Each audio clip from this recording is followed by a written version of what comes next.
Bonjour Benoît, Mais bonjour Peggy.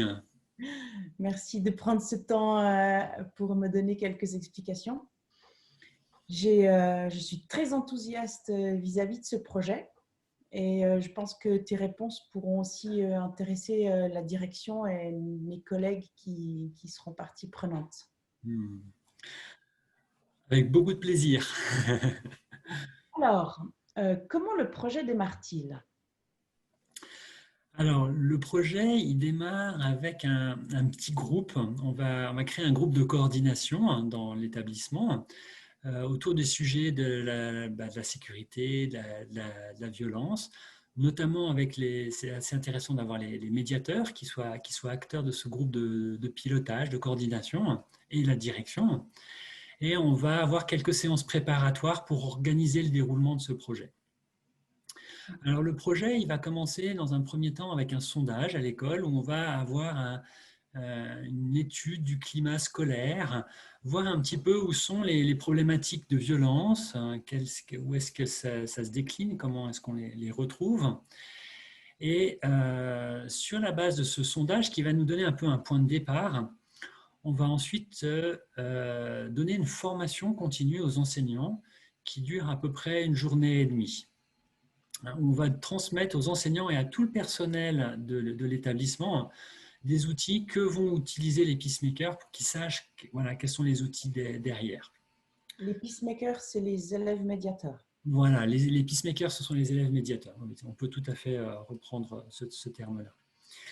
Alors, l'étape qui serait après, ce serait l'élection des élèves médiateurs. Les élections se déroulent dans la classe. Il y a deux élèves médiateurs par classe. On essaye en général d'avoir un garçon et une fille. Pourquoi? Parce que les garçons pourront intervenir sur les conflits de garçons, les filles sur les conflits des filles. C'est plus polyvalent. Et à la fin de ces élections, on va organiser une communication autour du projet et on va organiser la semaine de la paix. La semaine de la paix, c'est un événement qui est pour tout l'établissement, donc tous les enseignants, tous les élèves.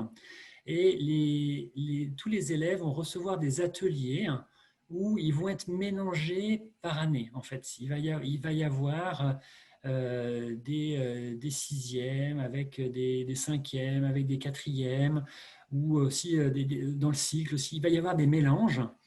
Ça crée des passerelles entre les différentes années et c'est vraiment intéressant de pouvoir créer ce genre de dynamique.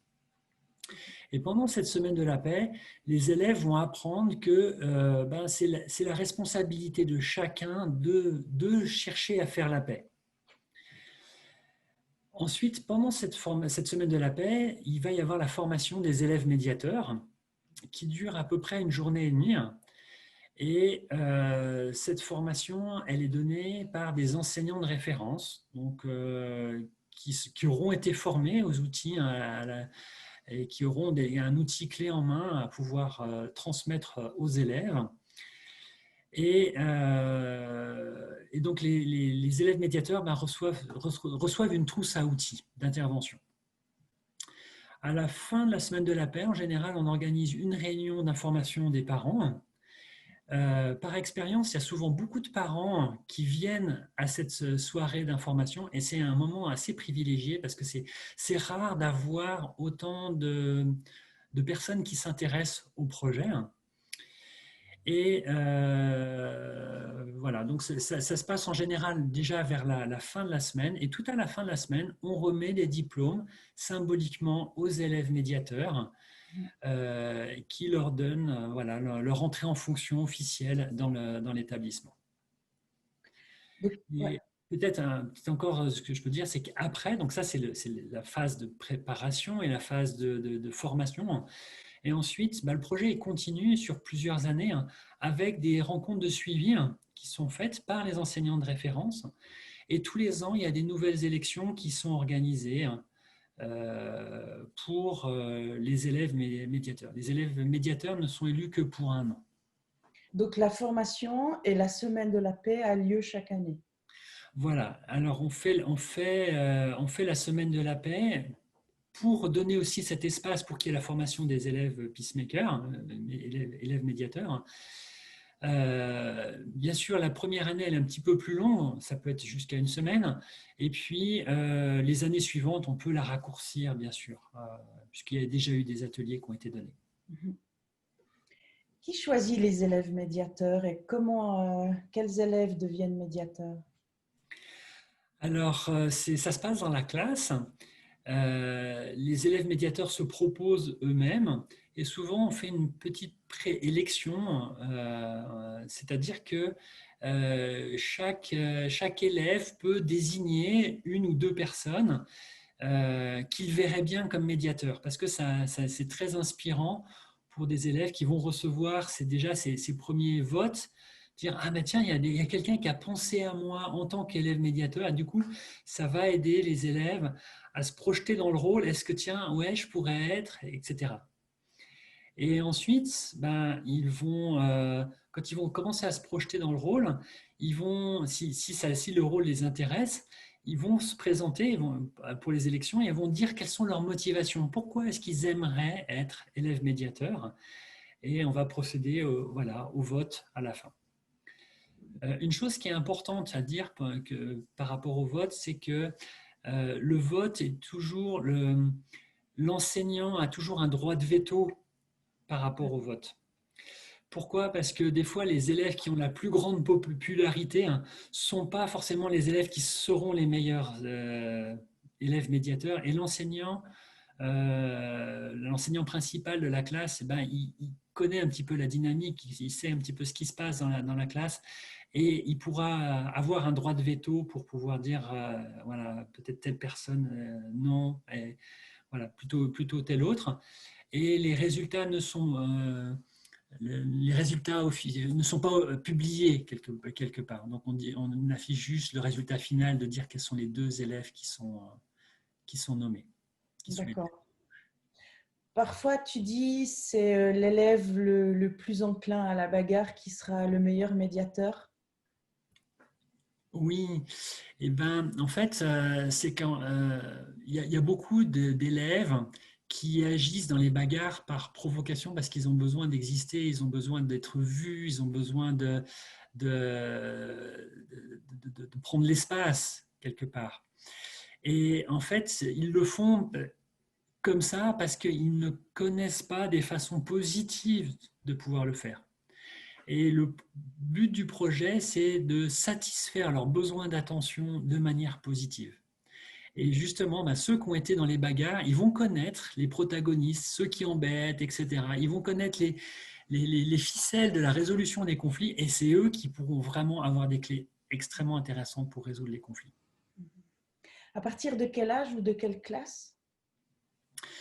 Alors, on met des élèves médiateurs à partir de la quatrième 4H.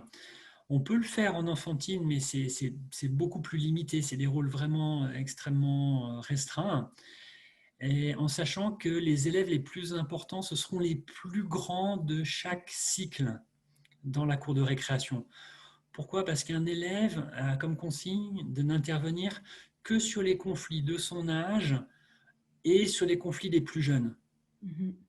Et du coup, on a beaucoup de chances de succès quand un grand intervient sur un conflit avec des plus petits. Donc, c'est les plus grands qui ont un petit peu plus de maturité, qui vont pouvoir avoir beaucoup de chances de succès dans la cour de récré. Dans quel type de conflit ils agissent? Alors, ils agissent dans plein de types de conflits. Peut-être d'abord dire dans quels conflits ils n'agissent pas. C'est que, par exemple, ils n'agissent pas sur les bagarres. Donc, c'est une consigne très, très claire. Quand il y a une bagarre physique, ça n'est pas à eux d'intervenir. C'est à eux d'aller demander de l'aide, d'aller avertir un adulte, de dire, voilà, il y a telle chose qui se passe, et c'est aux adultes d'intervenir. Ça ne supprime pas les surveillances de la cour de récréation. Hein. Les adultes sont toujours vraiment nécessaires. Mais voilà, c'est pas leur rôle. Donc, ils vont pouvoir intervenir sur tous les autres conflits. les petits conflits d'intérêt ou de copinage. Et ils vont pouvoir intervenir aussi sur des conflits plus importants. Par exemple, s'il y a des élèves qui sont un petit peu isolés, qui n'arrivent pas à avoir des amis, on va pouvoir leur donner des outils grâce par exemple à un sociogramme pour, euh, pour redessiner un petit peu la dynamique de la classe, mettre des mots sur les différentes choses et voir quelles attitudes ils peuvent adopter, quels outils concrets ils peuvent appréhender. Donc, il pourrait aussi être très utile dans les conseils de coopération. Alors effectivement, ben, le projet de médiation par les pairs, pour moi, c'est un projet participatif par excellence. Et du coup, ben, tout ce qui va être de l'ordre de donner la parole aux élèves pour qu'ils puissent s'exprimer, hein, c'est une énorme plus-value dans les conseils de classe. Parce qu'il y a des choses que peut-être les enseignants ne savent pas, hein, sur un élève, qui rendent compte peut-être des difficultés, voilà, ou des difficultés d'ordre relationnel, par exemple. Ah oui, un élève, il se fait vraiment embêter souvent par tel groupe, etc. Ben oui, c'est peut-être parce qu'il y en a un qui est amoureux ou qui est amoureuse, etc. Et on va avoir des dynamiques qui vont pouvoir être mises à jour et compréhensibles pour l'adulte. Ils connaissent bien leur terrain parfois mieux que nous-mêmes. Et Ouais. oui, parce ils sont présents sur le terrain de l'école, ils sont présents dans les activités extrascolaires, ils sont présents dans la famille, ils sont présents sur le chemin de l'école. Donc ils voient des choses où il n'y a pas toujours des adultes qui sont derrière. Mhm. Donc, les moments de médiation sont aussi avant l'école, après l'école, à l'arrêt de bus, pas seulement pendant les récréations. Ouais, tout à fait, tout à fait. Et c'est un énorme plus par rapport à ce projet, hein, parce qu'on ne peut pas mettre des adultes partout, hein. On ne peut pas mettre un adulte derrière chaque enfant, ce serait impossible. Et c'est pas en faveur de l'autonomie non plus, hein. Donc, oui, ouais, ils vont pouvoir intervenir sur des conflits. Ils vont pouvoir avoir du soutien s'ils se posent des questions. Ben voilà, ils ont vu telle chose, etc. Et ben, ils peuvent en parler. Ils ont un espace où ils peuvent aborder, poser des questions, se renseigner et demander de l'aide si jamais ils voient des choses qui ne sont pas justes et ou sur lesquelles ils ne peuvent rien faire. Mhm. Est-ce qu'il y a parfois des résistances au sein des élèves d'être coachés par d'autres élèves? Alors, il peut y avoir effectivement des résistances, mais elles sont assez atténuées si l'élève il intervient sur les conflits qui sont avec les plus jeunes. Parce qu'un plus jeune, il se dit: waouh, un grand qui s'occupe de moi, qui me pose des questions, qui s'intéresse à moi et qui, me- qui nourrit mon besoin d'être reconnu, d'être vu. Donc, c'est extrêmement motivant pour un plus petit de se faire coacher par des plus grands. Mhm. On a beaucoup de chances de succès dans ce contexte. Ah. Et chez les 11e, vu que les 11e seront médiateurs entre eux, comment ça fonctionne? Est-ce qu'il y a plus de maturité? Ils sont d'accord que ce soit des camarades qui le fassent? Alors, bien sûr, oui, c'est cette question de la reconnaissance, de pouvoir mettre en valeur que le plus fort, c'est pas celui qui domine, c'est vraiment celui qui vient en aide. Voilà, et de valoriser ces attitudes positives, constructives, adulte, voilà, je dirais même au sein des élèves, et c'est très inspirant. Mhm. Est-ce qu'il y a parfois des risques qu'ils soient considérés comme des surveillants de récréation? Alors effectivement, ça fait partie d'un risque, et c'est pour ça qu'on est vraiment très clair dans la formation des élèves médiateurs, qu'ils ne sont ni des juges ni des policiers. Et ce n'est pas du tout leur rôle. Ils n'interviennent que s'ils sentent que voilà, ils peuvent apporter quelque chose à la résolution du conflit. S'ils ne le sentent pas ou s'ils sentent qu'ils ne peuvent rien apporter, ça va pas du tout être leur rôle d'intervenir. Ouais. Et du coup, quels garde-fous sont mis en place pour éviter que des situations dérapent, que soit des peacemakers aillent trop loin ou qui s'intéressent à des choses qui ne devraient pas ou qu'il se passe quelque chose de douloureux pendant une médiation? Ouais. Alors, la première chose qu'on met en place, c'est que souvent, la première année, au début de l'exercice des médiateurs, des élèves médiateurs, eh bien, en fait, on leur demande d'intervenir par deux. Donc, ils doivent déjà faire la démarche d'aller chercher de l'aide. Et cette démarche, elle est extrêmement importante parce que quand on est face à un conflit, même nous-mêmes en tant qu'adultes, hein, quand on est dépassé par un conflit, hein, eh ben, on peut être en sérieux danger si on ne sait pas demander de l'aide. Et les élèves médiateurs, on leur répète régulièrement, on les soutient et on les stimule pour qu'ils osent aller demander de l'aide. Donc, par exemple, si un élève plus jeune voit un conflit d'élèves plus grands, eh ben, il doit aller chercher un élève médiateur qui est de l'âge qui pourra intervenir. Ok. Donc, il va déjà avoir cette démarche d'aller chercher un plus grand. Donc, Mhm. c'est vraiment intéressant de cultiver cette démarche-là. Et bien sûr, il y a toujours les enseignants qui sont là, les enseignants de référence aussi, avec les rencontres de suivi hein, qui interviennent à peu près tous les mois, où il peut y avoir des débriefings sur les situations voilà, un petit peu lourdes ou des questions qui peuvent apparaître. Et les élèves médiateurs, ils savent où demander de l'aide, ils savent à qui ils peuvent s'adresser. Mhm. Est-ce que c'est pas chronophage pour les enfants d'avoir d'être occupés pendant ces récréations, d'avoir encore ces suivis? Est-ce que c'est pas trop de séances? Alors effectivement, bah, ça prend du temps, mais en fait, c'est de mettre du temps au positif. Et des fois, il y a beaucoup d'élèves, parce qu'ils s'ennuient, hein, parce qu'ils ne savent pas quoi faire, parce qu'ils ont un sentiment d'inutilité, hein, eh ben, ils vont créer de la violence, des conflits, des embêtements, des harassements, etc. Plutôt que de rentrer dans cette dynamique de dire, bah, tiens, ben, puisque j'ai la moyen de me rendre utile, ben, waouh, ça me donne un rôle, je peux faire quelque chose et en plus je peux être valorisé pour ça. Et du coup, ben, tout le monde devient gagnant. J'en imagine quelques-uns là déjà. Voilà, moi je reste en tout cas à disposition pour répondre aux questions par rapport à ce projet. Peut-être mon message, mon appel du cœur, c'est que vraiment j'ai vu ce projet fonctionner et j'ai vraiment énormément d'enthousiasme à voir ce projet, comment il fonctionne, comment des élèves,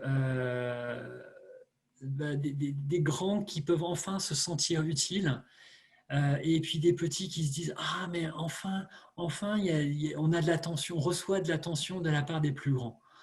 Et moi j'ai vraiment vu ça, voilà, dans plusieurs établissements, j'en ai été témoin.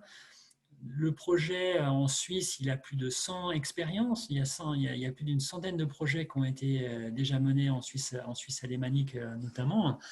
Et c'est vraiment quelque chose qui marche et auquel je crois. Et voilà, je suis assez convaincu. Ok, bah, merci beaucoup. Merci beaucoup à toi.